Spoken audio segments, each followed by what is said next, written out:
कल रात को खुदावंद के कलाम में से हमने सीखा और मेरे ख्याल है में से बहुत कम लोगों ने रात का जो लाइव है उसको देखा। किस किसने देखा? तो वो मैसेज जो है खुदा की रूह ने मुझे दिया कि मैं दोबारा आपके साथ शेयर करूँगी कि बहुत सारे लोगों ने तो लाइव वैसे देखा है लेकिन ट्रांसमिशन में थोड़ा सा इशू भी आ गया था और मैं चाहता हूँ कि वो मैसेज कलीसिया के साथ दोबारा शेयर किया जाए। एक चीज़ जो मैंने नोटिस की और तो खुदा ने रिवील की और ये मैंने वहाँ पर साउथ अफ्रीका में भी शेयर की। जब हम वहाँ पर थे तो कुछ लोगों ने मुझसे पूछा, जब 5-6 बातें हो गई, लोगों को बड़ी बरकत मिली, हमें भी मिल रही थी, तो उन्होंने कहा जी तानू कैसा लग रहा है साउथ अफ्रीका से? तो मैंने कहा बड़ा अच्छा लग रहा है। तो नहीं फिर भी दसो।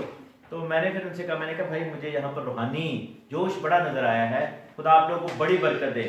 लेकिन एक चीज़ मैंने जो है वो देखी है अपनी ज़िंदगी में, और मैंने सिर्फ इधर की बात नहीं कर रहा हूँ, मैं जहाँ जहाँ भी गया हूँ अपने बहनों भाइयों को देखा है, मसीही बहनों भाइयों को, चाहे वो पाकिस्तान से चाहे इंडिया से, मैंने देखा कि हम अपने कल्चर्स में से निकल आए लेकिन वो कल्चर हम में से नहीं निकलता। तो और उनको मैंने इनकरेज भी किया इस मामले में। मैं कह जी वो जो मैं कहना कि कुड़ी तो पेंट तो आ गई ना, कुड़ी तो पेंट तो निकल आई, पेंट कुड़ी तो नहीं निकल रहा है, ठीक है ना। तो मीन ये है कि यानी कि हम अभी भी पाकिस्तानी क्रिश्चियंस हैं, अभी भी हम इंडियन क्रिश्चियंस हैं, हम क्रिश्चियंस नहीं हैं, ठीक है ना, मसीही नहीं है, हम पाकिस्तानी इंडियन मसीह। और बहुत सारी चीज़ें जो हमने अपने पुराने मज़ाहब से, अपनी पुरानी ज़िंदगियों से, अपनी पुरानी फैमिली से, अपनी पुरानी लाइफस्टाइल से पिक की, वो हमारी ज़िंदगी से दूर नहीं हुई। हम अभी तक जातों पातों के चक्कर में, वहाँ पर भी मैंने देखा लोग जो है बड़ी फख्र से बता रहे, फलाने होने हैं, जैसे टमकाने होने हैं, इंज होने। मैंने जो है वो इस चीज़ के लिए मैंने कहा भाई आप मसीही हैं, ये भी बड़ी अच्छी बात है। तो बाइबल हमें ये बताती है कि मसीह हमारी जिंदगी में सबसे ऊपर दर्जा होना चाहिए, हालेलुया, सबसे ऊंचा दर्जा होना चाहिए। Everything that is physical in this on this earth will actually be perished on this. Bible में लिखा है कि खून और गोश्त खुदा की बादशाही के वारिस नहीं होंगे। भावें से कहिए साडे च राजपूतां दा खून है, साडे च जेड़ा ना किसी होर पूतां दा खून है, साडे च फलाना खून है, साडे चमकाना खून, मेरे खाना दा खून, सो व्हाट। तो ऐसी क्या फर्क पड़ता है? इस चीज से किस चीज का फर्क पड़ता है? Nothing will change because the thing is kingdom of God will not inherit this thing. Hallelujah. ये बॉडी, ये सोल, ये जो खून है, ये हमारे साथ नहीं जाने का। हमारे साथ अगर कोई चीज जाने की है वो खुदावंद की रूह है और हमारी रूह है खुदावंद की रूह में। इसलिए खुदावंद यीशु मसीह हमें जलाली बदन देगा, हालेलुया, और सबका बदन एक जैसा होगा। तब कोई ये नहीं कहेगा कि जी मैं ताड़े तो ज्यादा बेहतर हाँ, तुसी मेरे तो घट हो, तुसी कम्मी होंदे हो, असी चौधरी होंने, असी फलाने होंने, तुसी ऐ होंदे हो, ठीक है ना। ऐसे कोई भी नहीं कह सकेगा क्योंकि हम सबको खुदावंद यीशु मसीह रिन्यू कर दे, नया बना देगा। और बाइबल में लिखे कि देखो पुरानी चीजें जाती रही और सब नई हो गई।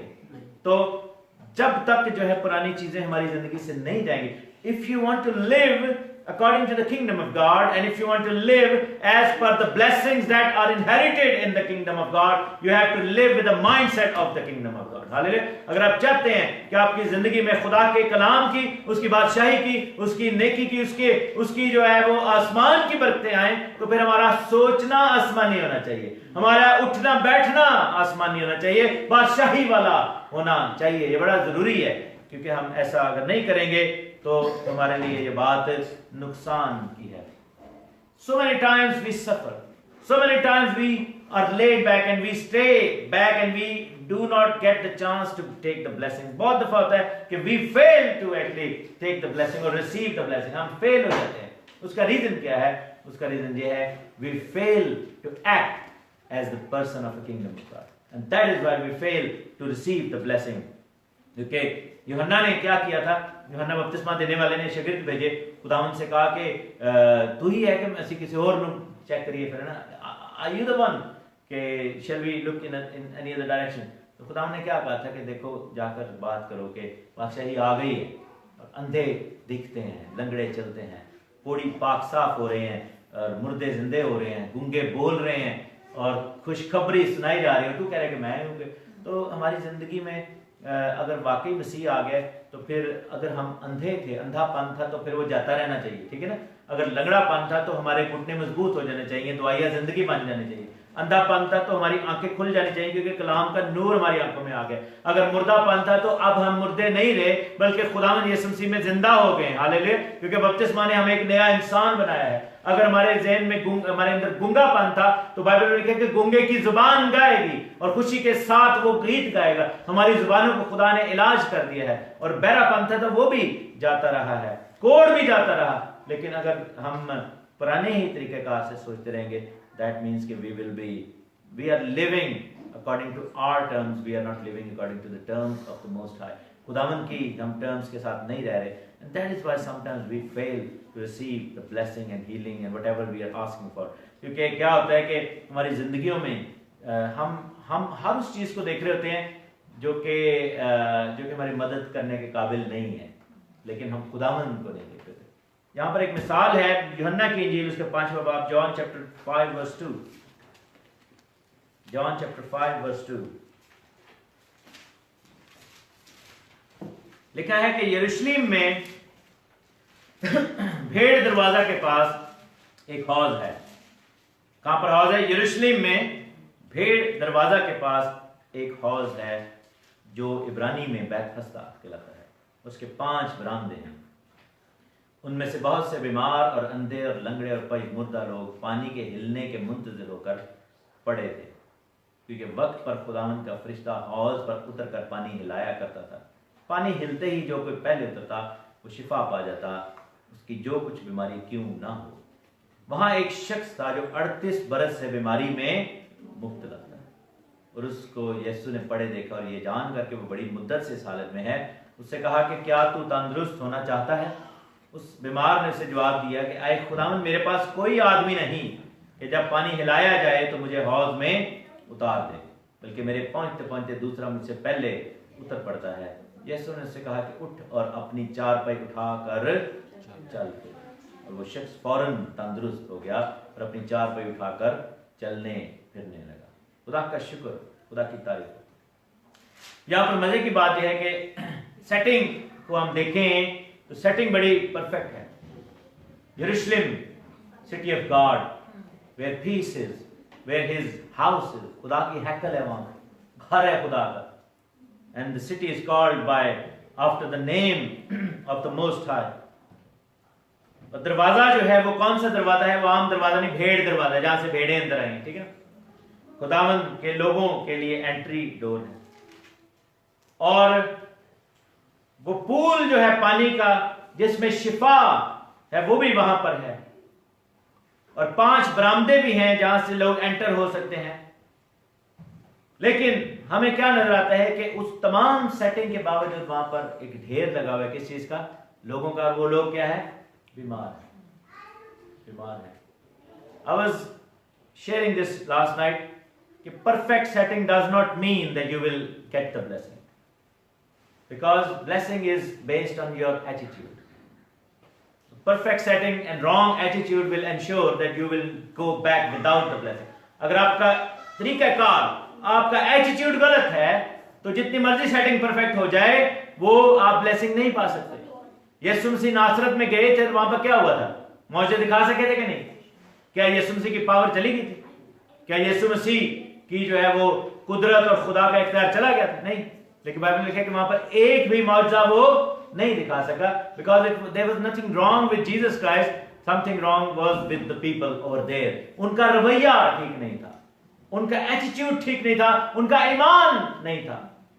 वो उसको हकीर जानते थे, उन्होंने उसको, उसकी जलाल को नहीं देख रहे थे, वो उसको एज अ पर्सन ले रहे थे। समहाउ इस तरह यहां पर भी हो रहा है। ये जो यरूशलेम है ये खुदा के घर को जाहिर करता है। भेड़ दरवाजा जो है वो उस कौम बनी इसराइल को जाहिर करता है, जिसको दरवाजे के तौर पर खुदा ने यूज किया। और भेड़े जो है हम सब लोग हैं। ये 5 बरामदे तौरेत की 5 किताबों को जाहिर करते हैं, जो खुदा ने शरीयत की किताबें दी।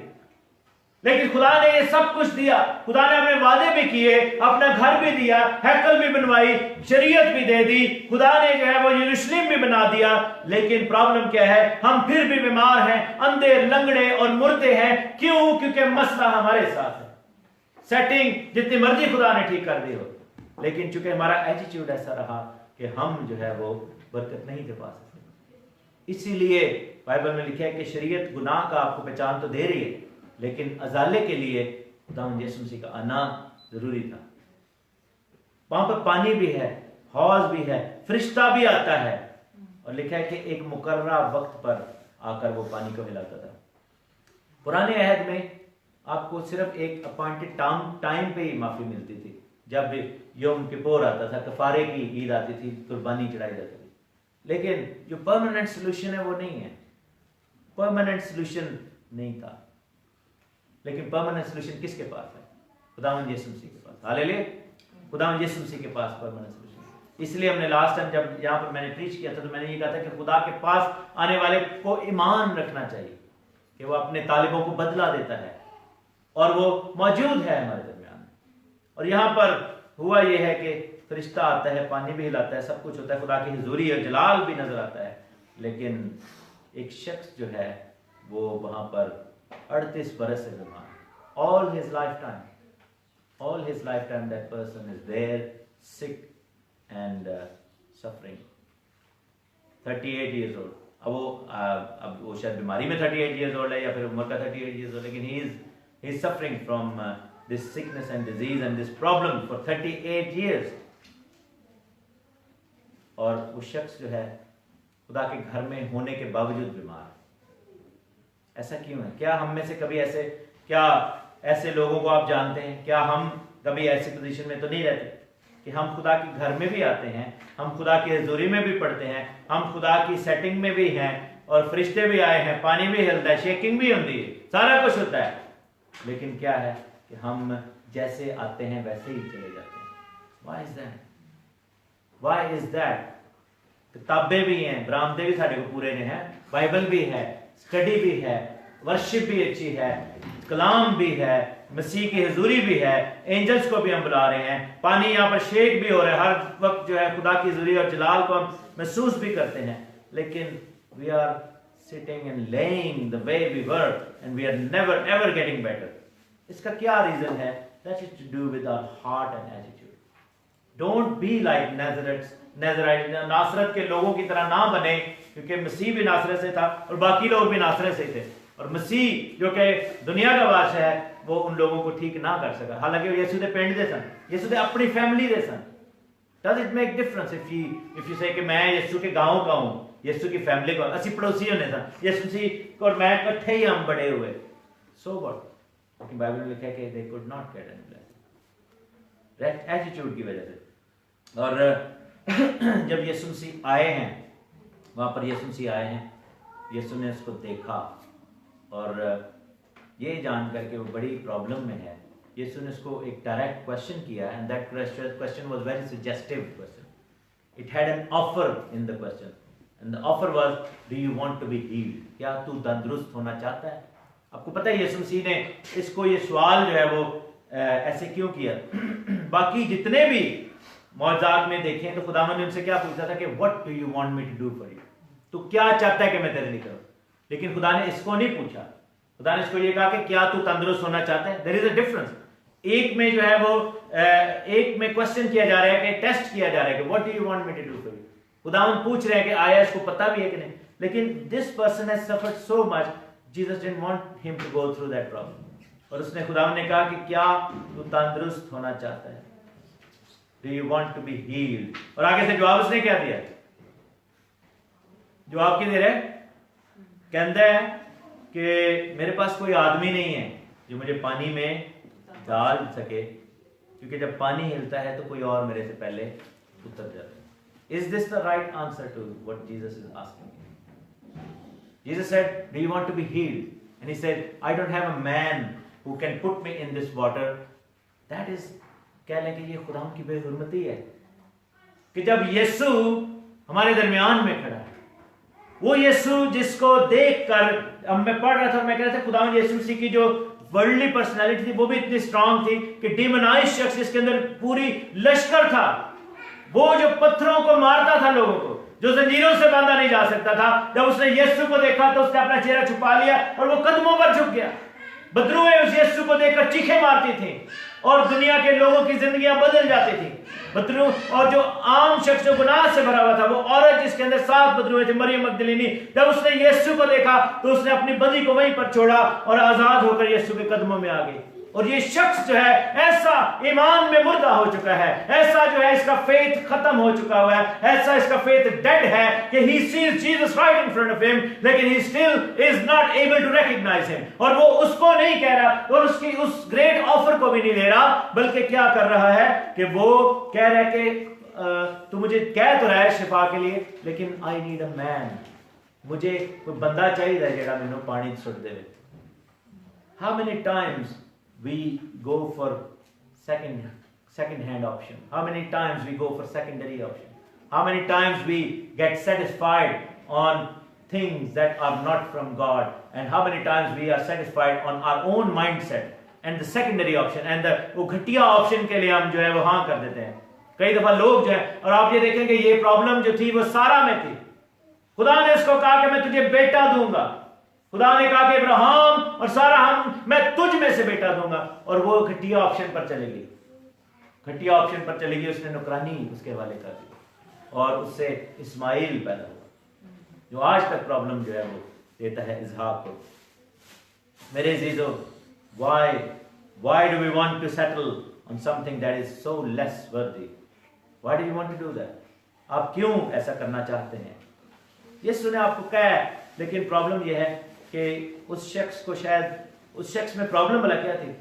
उस शख्स में प्रॉब्लम ये थी कि he did not see Jesus as the healer, he did not see Jesus as the salvation, he did not look at Jesus as his real healing, he looked at Jesus as an option जो कि उसको पानी में फेंकेगा, क्योंकि उसका ईमान यीशु पर नहीं है, उसका ईमान टोटकों के ऊपर है।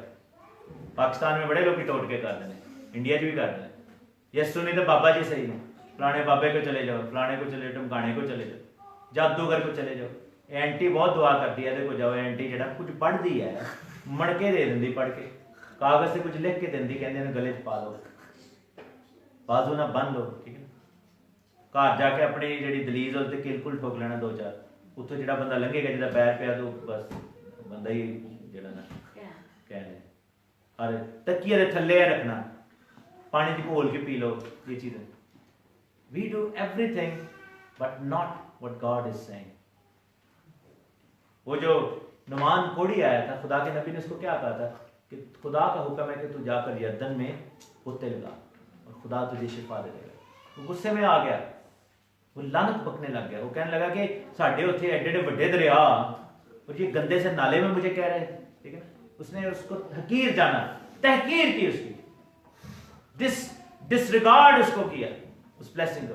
और उसके नौकर ने बड़ी अच्छी बात की, उसने कहा कि अगर ये तुझसे कहता कि इतना सोना इतना चांदी, जैसे दुनिया के बाबे बूबे फकीर कहते हैं कि जी ऐना सोना दब दो, ये कर दो, ये चढ़ावे चढ़ा दो, तो क्या तू ना करता? लेकिन क्या है कि अब तुझे उसने एक अच्छी बात कही है और एक इजी बात कही है, तुझे समझ नहीं आया। मेरे अजीजों, खुदा का कलाम, खुदा की निजात मुफ्त है, एंड बिकॉज ऑफ दैट बहुत सारे लोग जो हैं वो नहीं उसको रिसीव कर पाते, because it is so easy to receive. People go after difficult thing. Bible में लिखा है कि स्लीप का पैगाम हलाक होने वालों के लिए जो है वो बेवकूफी है, लेकिन खुदा के लोगों के लिए, निजात पाने वालों के लिए खुदा की कुदरत है, क्योंकि it is so easy to receive. And Jesus is giving him that option, do you want to be healed? And he is giving that option to you as well. Do you want to be blessed? Do you want to be healed? Do you want me to do that for you? क्या तू चाहता है कि मैं तेरे लिए करूं? लेकिन अगर आज हम यहां पर बैठकर ये कहेंगे कि खुदावंद मुझे पानी हिलने की इंतजार है, मुझे एक फरिश्ते का इंतजार है, मुझे इस इंसान का इंतजार है जो मुझे इसमें डाल दे, हम यीशु की तहकीर कर रहे हैं। We are degrading him, disrespecting him. We should stop disrespecting him. And we should start trusting in him. We should start trusting in him. हमें जो है वो खुदावंद को डिसरिस्पेक्ट करना बंद करना होगा और अपनी दुआ को ठीक करना होगा। हमें अपनी बरकत को अगर मांगना है, और बाइबल में लिखा है कि यीशु को उस पर तरस आया। यीशु ने उसको ये भी नहीं कहा कि यार कैसी फजूल बात की है तुमने। बाइबल में लिखा है यीशु सेड टू हिम, उठ और अपनी चार पे उठा चल। ठीक है, खुदावंद को पता था कि ये शख्स जो है ईमान में मर चुका है, इसका दिल बहुत टूट चुका है, ये लोनली है, इसके पास तो मतलब कोई रिश्तेदार भी नहीं है, शायद इसको छोड़ छोड़ के 38 साल से वो भूल ही गए, ये लोगों के लिए मर चुका हुआ, लेकिन खुदावंद के लिए नहीं मरा। हो सकता है कि आप ये सोचते हो कि हम मर चुके हैं लोगों के लिए, there is nobody, but I would encourage you to tell, even if there is nobody, we have Jesus Christ, hallelujah, we have Yeshua, यीशु हमारे पास है। Even though you keep thinking I'm sitting at the edge of the blessing and the pool happens that everybody else is getting blessed, but I am not able to even move an inch.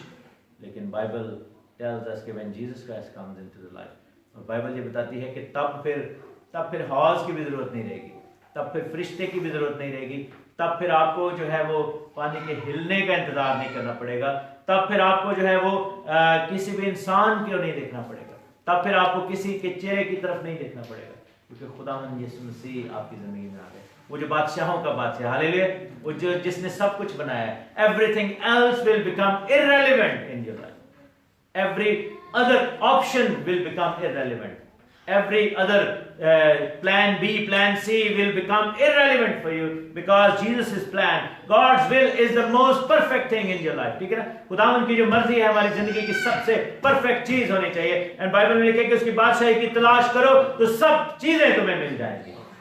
और यीशु ने कहा कि उठ और अपनी चारपाई उठा और चल, फिर 3 चीजें खुदावंद ने इसको बोली करने के लिए, उठ, सबसे पहला काम क्या करना है, उठना है, उठ जा।